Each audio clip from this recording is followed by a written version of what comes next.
Hai guys, selamat berjumpa kembali pada channel novel populer viral yang keren ini. Saat ini admin akan menghadirkan sebuah novel yang viral dengan alur cerita yang sangat menarik dan seru, yang berjudul Kaisar Agung Seni Bela Diri. Sebelum mengikuti keseruan ceritanya, mohon bantuan kalian untuk subscribe, like, dan share video yang ada di channel ini. Selamat menikmati.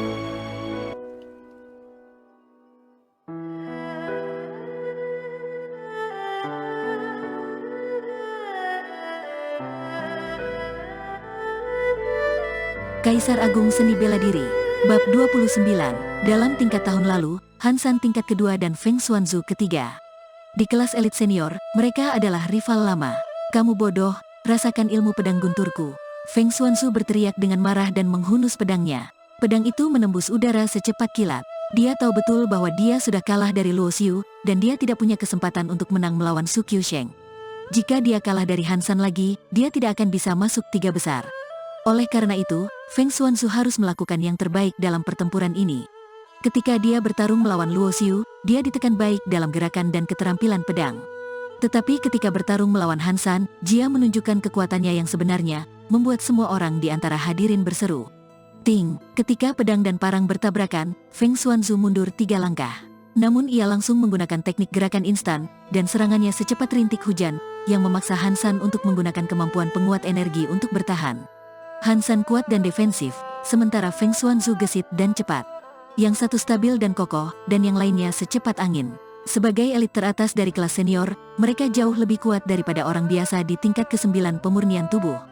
Feng Xuanzu telah mengembangkan keterampilan gerakan dan ilmu pedang untuk mencapai tingkatan kelengkapan, sementara teknik parang Han San dan kemampuan penguat energi juga berada di tingkatan kelengkapan. Dalam sekejap mata, mereka telah bertarung selama lebih dari 20 ronde, dan tak satu pun dari mereka bisa mengalahkan yang lain. Feng Xuanzu tidak bisa menembus pertahanan Han San, dan Han San hampir tidak bisa mengimbangi kecepatan Feng Xuanzu. Sekarang, mereka membandingkan energi internal dan stamina mereka satu sama lain. Siapa yang bisa bertahan lebih lama akan menjadi pemenangnya. Kecepatan pedang Feng Xuanzu semakin cepat, dan serangannya sepadat hujan, menutupi bagian-bagian penting dari seluruh tubuh Han San. Han San, di sisi lain, berdiri diam, memegang parang dan memblokir semua serangan Feng Xuanzu. Ketika dia gagal memblokir, dia akan menggunakan kemampuan penguat energi untuk menahan serangan. Setelah sekian lama, energi internal Han San akhirnya habis terlebih dahulu, dan dia tidak bisa menggunakan kemampuan penguat energi lagi. Pedang Feng Xuanzu menembus dadanya dan darah memercik. Feng Xuanzu juga berkeringat deras saat ini. Jika pertarungan berlangsung lebih lama, dia juga akan benar-benar kelelahan. Feng Xuanzu menang.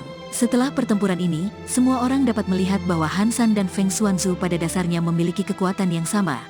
Tapi Han San lebih menyukai pertahanan pasif, dan energi internalnya relatif lebih cepat terkonsumsi. Kemudian, giliran Luo Xiu. Lawannya adalah Su Qiusheng, orang nomor 1 di daftar tingkat. Pertemuan antara keduanya bisa digambarkan sebagai tabrakan pembangkit tenaga listrik. Penampilan Luo Xiu tidak terduga. Dia memasuki babak terakhir pada usia 14 tahun dan bahkan memiliki kesempatan untuk bersaing memperebutkan kejuaraan, yang belum pernah terjadi sebelumnya dalam sejarah Balai Seni Bela Diri Qingyun. Di kompetisi sebelumnya, semua juara adalah master kelas elit senior. Pertempuran ini menarik banyak perhatian, dan semua orang mengharapkan pertarungan yang luar biasa. Su Qiusheng melangkah ke panggung kompetisi, memegang tombak perak tanpa ekspresi. Dengan teknik tombak tingkatan kesempurnaan peringkat ketiga, dia cukup baik untuk meremehkan semua orang. Ini adalah terakhir kalinya aku berpartisipasi dalam kompetisi. Aku harap kamu tidak mengecewakanku. Su Qiusheng menatap Luo Xiu dan berkata dengan tenang. Dia sudah berusia 18 tahun dan akan lulus setelah kejuaraan seni bela diri. Luo Xiu tersenyum dan mengangguk. Aku juga sangat ingin merasakan teknik tombakmu. Silakan. Aku tidak akan berbelas kasih. Su Qiusheng menjentikan tombak perak di tangannya dan menggambar busur. Tombak itu mendekati Luo Xiu dalam sekejap mata. Ketika Su Qiusheng menjulurkan tombaknya, Luo Xiu merasakan kekuatan tajam yang dikandungnya. Gedebuk, Luo Xiu pindah. Ujung tombak itu meluncur ke dekat tubuhnya, merobek pakaiannya dan meninggalkan noda darah di kulitnya. Bahkan dengan keterampilan gerakan yang halus, Luo Xiu hampir tidak bisa menghindari serangan lawannya. Angin kencang dari tombak perak memotong pakaiannya dan memotong kulitnya. Sungguh teknik tombak yang luar biasa. Luo Xiu menjadi serius, mengetahui bahwa dia telah bertemu lawan yang kuat kali ini. Kekuatan Su Qiusheng jelas sebanding dengan ahli bela diri alam laut energi biasa. Luo Xiu merasa bahwa dia bahkan lebih kuat dari Chen Hu, yang dia temui di Gunung Yamanato. Tombak perak di tangan Su Qiusheng tiba-tiba berubah arah. Luo Xiu tidak punya waktu untuk menghunus pedangnya. Dia diserang oleh tombak ke segala arah. Berengsek, wajah Luo Xiu sedikit berubah. Dia terus mundur, tetapi serangan Su Qiusheng mencakup area yang luas, dan Luo Xiu tidak dapat sepenuhnya melarikan diri darinya. Haha, meskipun Luo Xiu hebat, dia masih lebih lemah dari Su Qiusheng, kata tetua Li sambil tersenyum. Namun, pada saat ini, Luo Xiu tiba-tiba mengulurkan tangannya. Dan di antara telapak tangannya bukan lagi cahaya redup melainkan nyala api yang menyilaukan.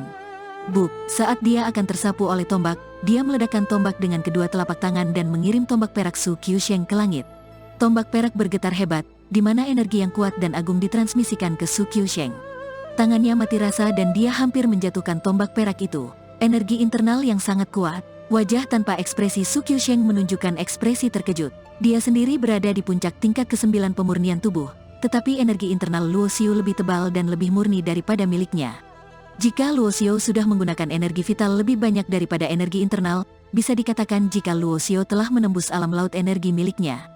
Energi internal yang kuat, gerakannya tertahan oleh teknik tombak Su Qiusheng, tapi dia menyelesaikan semua serangan dengan satu dorongan. Dia dengan mudah menyelesaikan krisis dengan menggunakan energi internalnya yang kuat. Di loteng, Zhuang Nantian, tetua dari Balai Seni Bela Diri, berdiri dengan mata menyilaukan. Tidak mungkin, bahkan jika dia memupuk teknik kultivasi internal tingkat keempat dan berada di puncak tingkat ke-9 pemurnian tubuh, dia tidak akan begitu kuat. Tetua Li, yang telah memuji Su Qiusheng sebelumnya, berdiri dengan wajah terkejut. Zhuang Nantian mengelus janggutnya dan tersenyum tanpa mengucapkan sepatah kata pun. Dia tahu bahwa energi internal Luo Xiu yang kuat berasal dari teknik kultivasi yang murni. Hanya 3 orang yang menguasai teknik kultivasi yang murni selama lebih dari 800 tahun, yang berarti sangat kuat. Di panggung kompetisi, teknik tombak Su Qiusheng masih tak tertandingi, tidak memberi Luo Xiu kesempatan untuk menghunus pedangnya dari awal hingga akhir. Satu-satunya hal yang bisa dilakukan Luo Xiu adalah menghindar dengan menggunakan keterampilan gerakannya atau bergerak dengan menggunakan energi internal yang kuat. Teknik tombak tingkatan kesempurnaan ditampilkan dalam serangan yang padat dan terus-menerus. Tapi Luo Xiu sangat tenang, mencari kesempatan untuk melawan. Seperti kata pepatah, kekuatan yang sangat kuat dapat mematahkan semua metode. Jika aku menggunakan kekuatan api, kekuatan energi internalku akan meningkat beberapa kali, maka saya dapat menekan teknik tombak Su Qiusheng dalam satu gerakan. Luo Xiu merenung dalam hatinya. Kekuatan atribut adalah sarana yang hanya bisa dikuasai oleh Grandmaster bela diri bawaan. Dan itu adalah kartu AS terkuat yang dia miliki. Namun, Luo Xiu berpikir bahwa jika dia menekan serangan dengan kekuatan absolut, meskipun dia bisa menang, itu bukan kemenangan sejati ketika dia menggunakan kekuatan eksternal. Kecuali benar-benar diperlukan, aku akan mencoba yang terbaik untuk tidak menggunakan kartu asku. Aku dapat menggunakan teknik tombak tingkatan kesempurnaan Su Qiusheng untuk meningkatkan keterampilan gerakan dan ilmu pedangku. Luo Xiu membuat keputusan di dalam hatinya. Dia menginjak kakinya dan dengan cepat mundur. Pada saat yang sama, dia meninju tombak perak itu kembali. Tang, pada saat kritis ini, Luo Xiu menangkap kesempatan untuk menghunus pedang. Pedang bayangan tiba-tiba terhunus secepat kilat. Tombak berlapis dingin, Su Qiusheng tenang, mengabaikan pedang yang ditikam Luo Xiu, dan melemparkan tombak perak ke tenggorokan Luo Xiu. Jarak serangan tombak jauh lebih jauh dari pedang. Sebelum pedang Luo Xiu menusuk dirinya sendiri, tombak Su Qiusheng pasti akan menusuk Luo Xiu terlebih dahulu. Luo Xiu harus mengubah gerakannya untuk menghindar. Dia bergerak cepat untuk memperpendek jarak dengan Su Qiusheng. Meskipun tombaknya bisa mencapai sangat jauh, itu tidak terlalu gesit dalam pertarungan jarak dekat. Tang. Sebelum mereka menyadarinya, mereka telah bertarung selama lebih dari 40 ronde, dan membuat semua penonton tercengang. Ini jelas menunjukkan bahwa basis kultivasi energi internal mereka jauh lebih tebal dan lebih murni daripada Han San dan Feng Xuanzu dengan nadi kehidupan yang lebih energik. Setelah waktu yang lama, dahi Su Qiusheng berkeringat, dan energi internalnya secara bertahap menjadi tidak berkelanjutan. Di sisi lain, Luo Xiu masih sangat tenang. Nafasnya tidak melemah sedikit pun. Sialan, mereka sangat kuat, sudah lebih dari 60 ronde. Ya Tuhan, apakah mereka harus bertarung selama ratusan ronde? Semua penonton sangat terkejut. Su Qiusheng diakui sebagai nomor 1. Semua orang tahu dia memiliki energi internal yang kuat. Tetapi mereka tidak percaya bahwa Luo Xiu juga memiliki energi internal yang begitu kuat. Sangat kuat, jika aku belum mengolah teknik kultivasi yang murni untuk menghasilkan energi internal yang besar, aku pasti akan dikalahkan olehmu. Teknik kultivasi yang murni, teknik kultivasi internal teratas peringkat ketiga yang hanya dikuasai 3 orang dalam 800 tahun terakhir. Mendengar percakapan di antara mereka, penonton terkejut. Selain Zhuang Nantian dan Master Balai Seni Bela Diri yang sudah tahu tentang ini, bahkan Lu Mengyao berdiri dengan kaget. Dia juga tidak menyangka bahwa Luo Xiu benar-benar menguasai teknik kultivasi yang murni. Kebanyakan orang tidak tahu asal-usul teknik kultivasi yang murni, tetapi Lu Mengyao mengetahuinya dengan jelas karena identitas khususnya. Di loteng, Master Balai Seni Bela Diri perlahan bangkit dan berkata dengan keras, Luo Xiu menang. Melihat bahwa Master Balai Seni Bela Diri secara pribadi mengumumkan kemenangan Luo Xiu, mata semua orang terfokus pada Luo Xiu. Penonton terdiam dan perasaan mereka rumit. Dalam pertempuran terakhir yang menentukan, pada dasarnya tidak ada ketegangan. Bahkan Su Qiusheng dikalahkan oleh Luo Xiu, dan Han San langsung mengakui kekalahan. Kemudian Feng Xuanzu langsung mengakui kekalahan kepada Su Qiusheng. Dan tingkat ditentukan, 3 teratas dalam kompetisi adalah Luo Xiu, Su Qiusheng, dan Han San. Luo Xiu telah memenangkan kompetisi. Dia benar-benar menang. Di kerumunan di bawah panggung kompetisi, Liu Yuxin terkejut dan tiba-tiba menyesal.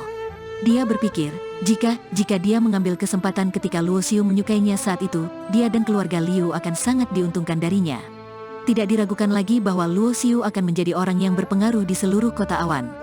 Dan tidak akan lama sebelum dia keluar dari kota awan dan menjadi terkenal di seluruh Kabupaten Naga Awan, bahkan di negara bagian Tanah Langit.